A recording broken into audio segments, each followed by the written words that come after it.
នេះគឺជាវីដេអូពិតដែលស្ដេចសីហនុកំពុងតែជួបជាមួយនឹងសុនសេនដែលជារដ្ឋមន្ត្រីក្រសួងការពារជាតិរបស់ខ្មែរក្រហមកាលពីឆ្នាំ1975រហូតដល់ឆ្នាំ1979គួរបញ្ជាក់ផងដែរថា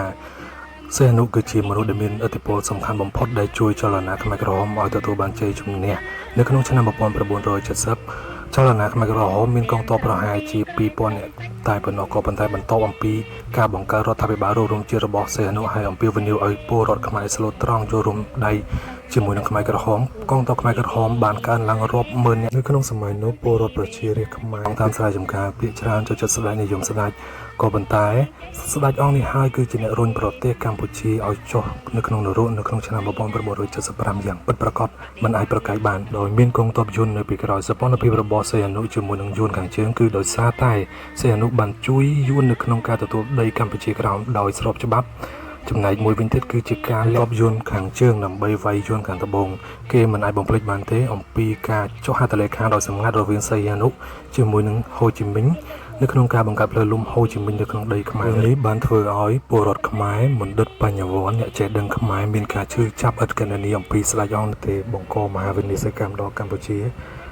ស្របពេលដែលបញ្ញវន្តឈាមខ្មៅរបស់ខ្មែរភាគច្រើនសឹងតែ99.99%គឺមិនហ៊ានសំបីនិយាយការពិតនិយាយបន្លប់បញ្ចើរដ្ឋាភិបាលសំបីតែប្រវត្តិសាស្ត្រពិតក៏ពួកគេមិនហ៊ាននិយាយដែរសំបីតែសាស្ត្រាចារ្យបញ្ញវន្តពិធីការនីនៅក្នុងវិទ្យុទូរទស្សន៍គ្រូបង្រៀនទាំងអស់គឺស្ទើរតែទាំងអស់មិនហ៊ាននិយាយការពិតតទៅសោះតើសង្គមជាតិពឹងអ្វីសំបីតែជនថោកទាបក៏មិនហ៊ាននិយាយការពិតអំពីរឿងរ៉ាវដ៏អាក្រក់ស្មុគគ្រោករបស់វាដែរខ្ញុំបាទសេរីបរិបូរខ្ញុំគ្មានចង់បានអ្វីគ្មានបានផលអ្វីអំពីវីដេអូនេះទេក៏ប៉ុន្តែខ្ញុំចង់ឲ្យជនជាតិខ្មែរដឹងពីប្រវត្តិសាស្ត្រពិតតែប៉ុណ្ណោះស្គាល់មិត្តស្គាល់សត្រូវច្បាស់ស្គាល់ជនសាសនាជាតិស្គាល់ជនថោកទាបច្បាស់មហោដ៏មហាធំរបស់ស្ដេចអង្គនេះចូលរួមជាមួយខ្មែរក្រហមបណ្ដាលឲ្យប្រជាពលរដ្ឋខ្មែររងគ្រោះវេទនាបាត់បង់ស្លាប់ប្រត់ប្រាស់អស់ជិត3លាននាក់តិចទេរាជខ្មែរ3លាននាក់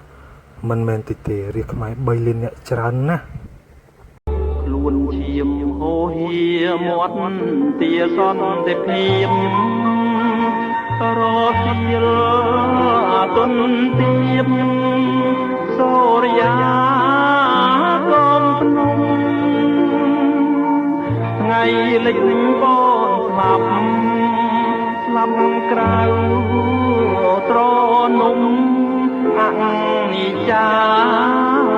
បូនខ្ញុំស្លាប់ក្នុង